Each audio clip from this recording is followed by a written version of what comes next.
सबकी आवाज़ media network में आपका स्वागत है।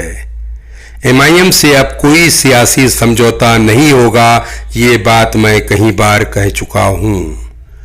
अगर संभाजी महाराज के नाम पर किसी शहर का नाम रखना है तो वो औरंगाबाद से ज़्यादा पूना मुनासिब है या पूना ज़्यादा हकदार है, क्योंकि वहाँ पर छत्रपति संभाजी महाराज की समाधि है।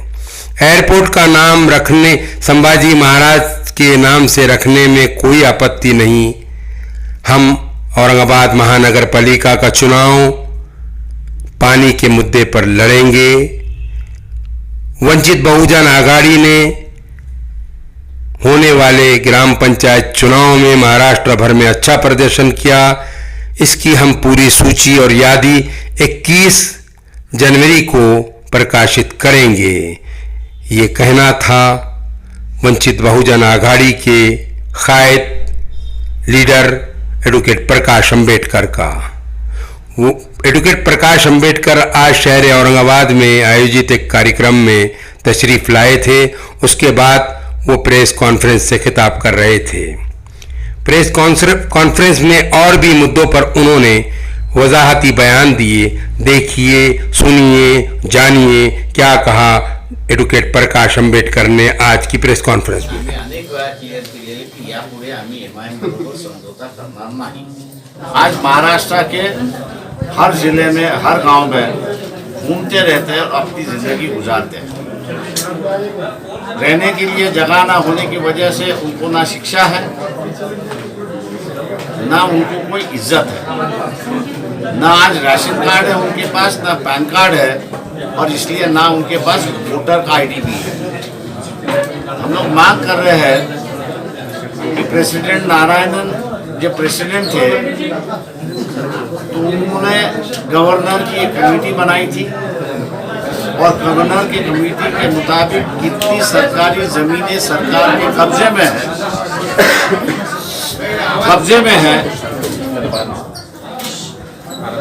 इसका जायजा लिया था। और करीब करीब महाराष्ट्र में 15 लाख हेक्टेयर जमीन जो है वो सरकारी हिस्से में है, सरकार के कब्जे में है। हम लोग मांग कर रहे हैं कि ये जो जमीन है,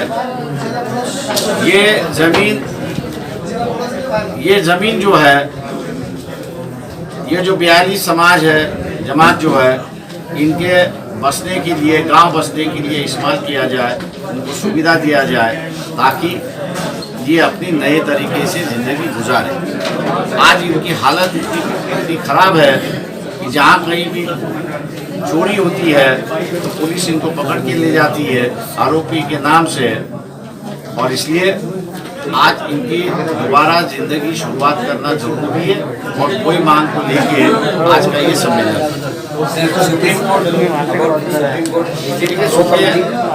किसानों की पिटीशन सुनते समय जो एक कमेटी बनाई, मैं समझता हूँ कि कमेटी बनाने की ज़रूरत नहीं है। वो कदम एग्जीक्यूटिव में जाता है, ऐसा मैं मानता हूँ। सुप्रीम कोर्ट को क्या केंद्र सरकार उसी क्षेत्र में कानून बना सकती है या नहीं बना सकती, इसका जजमेंट देना जरूरी है। अगर वो जजमेंट देंगे तो शायद मेरे ख्याल से आम जनता के सामने एक सही परिस्थिति आएगी, ऐसा मैं मानता हूँ। बहादुर जफर शाह इसके नेतृत्व में 1857 में ब्रिटिशों के साथ जो जंग हुई थी, उसमें इस देश के जो पुराना लफ्ज़ है पिंडारी, ये भी शरीक हुए थे। इन पिंडारियों को ब्रिटिश ने काबू में लाने के लिए एक कानून बनाया जिसका नाम था क्रिमिनल ट्राइब एक्ट। इस क्रिमिनल ट्राइब एक्ट पूरे देश में लागू था, लेकिन महाराष्ट्र में करीब करीब 42 समाज है पिंडारी जिनको क्रिमिनल ट्राइब बनाया गया, जिसमें शिकलधारी एक समाज है। आज उन्हीं का एक सम्मेलन औरंगाबाद में हो जा रहा है। राज्य से सिकंदरी समाज के कार्यकर्ता उपस्थित है। वो ये मांग कर रहे हैं कि उस लड़ाई में हिस्सा लेने की वजह से ब्रिटिश ने उनको अपने गांव से निकाला, कैंप में रख दिया और कैंप में उनकी शरीर तुम्ही दिसली नाही ना मला। मग तुम्ही त्या एकट्या प्रश्नातून दिसली नाही ना। नाही. म्हणजे मी इथल्या जसं पॉलिटिकल पार्टीज बरोबर भांडत असतो तसं माझं प्रत्येक प्रेस कॉन्फरन्स जिथे कुठे होते तिथे मला प्रेसला सुद्धा आगाह करावा लागतो, अरे बाबा आम्ही माणसं आहोत। सर आमचं हेल्दी भांडण त्याच्यामुळे आहे. असणारं सर आपलं हेल्दी भांडण आहे, राजकीय नाही, हेल्दी भांडण अजून आहे. असणारं हाडं झालेलं नाही। बरं तुमचा महापौर उद्या होणार आहे तर तुम्हाला कुणाचं सहकार्य घ्यावं लागणार आहे का एकट्याच्या बळावर होऊ शकतो? बघू ना त्यावेळेस, आता काय गरज आहे त्यावेळेस बघू ना। विधानसभेला तुम्ही म्हटला खूप कमी वेळ भेटला म्हणून नुकसान झालं, तर आता भरपूर वेळ आहे तर तो मला विचार ग्रामपंचायत म्हणून म्हटलं ना तुम्हाला सगळ्यांना, ग्रामपंचायतीचा तुम्ही अभ्यास करा ना जरा, तुम्हाला कळेल ना। म्हणून मी म्हटलं 21 तारखेपर्यंत थांबा, 21 तारखेपर्यंत तुम्हाला दूध का दूध आणि पाणी का पाणी कळेल ना। जिथे शाहीन बाग झालं तिथे आम्ही सगळ्यांना आदेश आज दिलेला आहे की जिथे जिथे शाहीन बाग झालं तिथे तिथे असणारा किसान बाग झाला पाहिजे। लक्षात ऐका ना, घ्या, तुमच्या तुम्ही असणारा हा प्रश्न विचारण्याच्या अगोदर नाही. तुम्ही हा प्रश्न विचारण्याच्या अगोदर नाही. ग्रामपंचायतीच्या निवडणुकीचा निकाल अभ्यास करून आला असता। नाही आता जाऊन अभ्यास करा, तुम्हाला कळेल की वंचितची ताकद काय येते। नाही बरोबर आहे, वंचितची ताकद आहे. त्याच्यामुळे- महाराष्ट्राच्या विधानसभेच्या निवडणुकी अगोदर सगळ्या महाराष्ट्रात वंचितची ताकद मोठी आहे. झालं काय प्रश्न नेमकं? असा आहे त्याच्यामध्ये एक असं आहे की ज्या ठिकाणी काँग्रेस आणि राष्ट्रवादी सेना आणि बीजेपीला हरवत नव्हती तिथे आम्ही त्यांना हरवून दाखवलेला आहे। त्याच्यामुळे गाळातल्या गाळात हसत असाल तर फार चांगली गोष्ट आहे। त्याचं मी असताना तुम्हाला गाळातल्या गाळात स्वागत हसता येतं त्याच्याबद्दल मी स्वागत करतो, पण दुर्दैवाने तुम्ही असताना तुमची मेंटॅलिटी आम्हाला असताना दाखवून दिली आहे, त्याच्याबद्दल मी आभार आमचा अधिकार आहे तो प्रश्न विचारायचा सगळ्यांना। आम्ही आमचा ज्या पद्धतीने प्रश्न अधिकार विचारतो, असा आहे, एक लक्षात घ्या। आम्हाला तुमची ताकद कशी आहे किंवा इतरांची ताकद किती अशी आम्हाला एक फारसं माहित लक्षात घ्या नसतं. त्याच्यामध्ये की तुम्ही मेंटली हे प्रिपेअर्ड नाही आहात की या ठिकाणी गरीब माणूस असेल, वंचित माणूस असेल, इथला असणारा शूद्र असेल, अतिशूद्र असेल, बलुतेदार असेल, आलुतेदार असेल, हा त्याच्या पायावरती उभा राहू शकतो आणि इथला सत्ताधारी होऊ शकतो, हे मेंटली तुम्ही एक्सेप्ट करायला तयार नाही। म्हणून नाही, या महाराष्ट्राच्या विधानसभेचं उत्तर ते अगोदर जे स्वीकारलेलं होतं. ऐका ना, तुम्ही प्रश्नाचं उत्तर समर्पकतेने देत नाही, तुम्ही तुमची बाजू मांडताय। मी माझी आता ते सगळा इतिहास तुम्हाला माहिती आहे की तुमच्यात तुम्ही जास्त तुमच्या तोंडून कधी सांगितलं गेलं नाही ना। तुम्ही सांगितलं मला ना काय मागण्या आहेत आणि काय नाही आहेत ते तोच इतिहास असाही असणार. आता हे वगळता दुसऱ्या कुठल्या पक्षांसाठी तुमची दारं खुली आहेत? तुम्हाला असं वाटतं की आम्ही असं आमच्या पायावरती उभं राहू शकत नाही, तुम्ही सगळे मेंटली कमकुवत आहात। दुर्दैव आहे माझं हे तुमचं की इथला असणारा तुम्हाला असं चर्चा पुन्हा सुरू आहेत MIM आणि वंचित आघाडी एकत्र येणार. मी अनेक वेळा क्लिअर केलेली आहे, नाही, पण त्यांच्याकडून तुम्हाला ऑफर आली तर आम्ही अनेक वेळा क्लिअर केलेले की यापुढे आम्ही MIM बरोबर समझोता करणार नाही। विधानसभा निवडणुकीमध्ये आम्ही अत्याचारी महिलेच्या पाठीमागे नेहमीच उभं राहतो। तसंच होईल असं वाटत नाही का? तुमची ताकद किती आहे औरंगाबाद शहरामध्ये? म्हणूनच मी म्हणालो ना, मग आमची ताकद शून्य आहे। आम्ही असं सरळ धरून चाललोय की आमची असणारी ताकद शून्य आहे, पण आम्ही लोकांनाच म्हणतोय तुम्हाला 24 तास पाणी आहे, पाण्याच्या ऐवजी 2 तास पाणी पाहिजे का? 10 दिवसानंतर पाणी येते, प्रत्येक दिवशी तुम्हाला पाणी पाहिजे का? आज असताना औरंगाबाद शहर हे गजबजलेलं शहर होतं, परंतु टुरिझम औरंगाबाद मधला संपलेला आहे, तो वाढवायचा आहे का? महानगरपालिकेच्या मार्फत ज्या सोयी सुविधा केल्या जातात त्याच्या मार्फत असणारं जे एम्प्लॉयमेंट येतं ते तुम्हाला सुरुवात करायचं आहे का? तर वंचित बहुजन आघाडीला मतदान करा।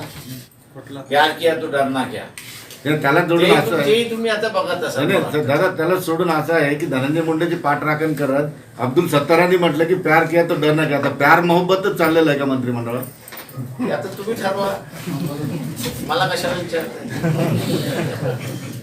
ते लोकांच्या समोर, माझ्यासारख्याच्या समोर जो प्रश्न आहे तो लोकांच्या समोर प्रश्न आहे विश्वासार्हतेचा. ते विश्वासार्थ पंतप्रधानांनी आणि उद्धव ठाकरे यांनी व्यक्त करावं त्या लसीवरती. आता ते जर त्याच्यावरती लसीवरती जर विश्वास व्यक्त करत नाही तर लोक कसे करतील? आज जी होड लागलेली आहे की आमचे जास्ती आले, त्या होडीमध्ये मी सहभाग होऊ इच्छित नाही. तर 21 तारखेला ज्या ग्रामपंचायतीमध्ये निवडणुका झाल्या त्या निवडणुकीमध्ये वंचित बहुजन आघाडीचे किती निवडून आले त्या गावामध्ये त्याचं संकलन करून आपल्याला 21 तारखेला दिल्या जाईल. हे पण पाणी सुद्धा आलं नाही तर महानगरपालिकेच्या कमिशनरला बढवल्या जातं. आणि दुर्दैवाने औरंगाबाद शहरामध्ये एवढं मोठं जायकवाडी असून 10-12 दिवस पाणी येत नाही अशी असणारी परिस्थिती आहे. तेव्हा ऍटलिस्ट दिवसाभरातून 2 तास पाणी औरंगाबाद मधल्या राहणाऱ्या लोकांना मिळालं पाहिजे, हा कळीचा मुद्दा मी त्या ठिकाणी मानतो. आणि हेही आश्वासन देतो की तेही पॉसिबल आहे. धनंजय मुंडे यांचा जीव शरद पवार नावाच्या पोपटामध्ये अडकलेल्या अशी परिस्थिती आहे. त्यांना बदनाम होत आहे, धनंजय मुंडेंना बदनाम होत आहे, प्रेशर वाढू द्यायचं.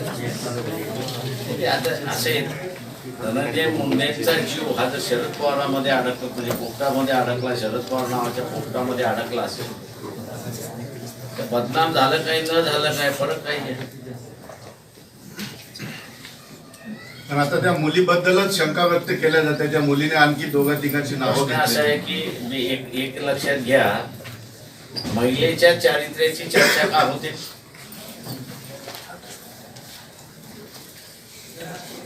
मी वैदिक पद्धत अजिबात मानत नाही. आम्ही इथल्या संतांची परंपरा मानतो की संतांनी असताना या ठिकाणी पुनर्विवाहाचा असताना प्रसार केला आणि लागू केला.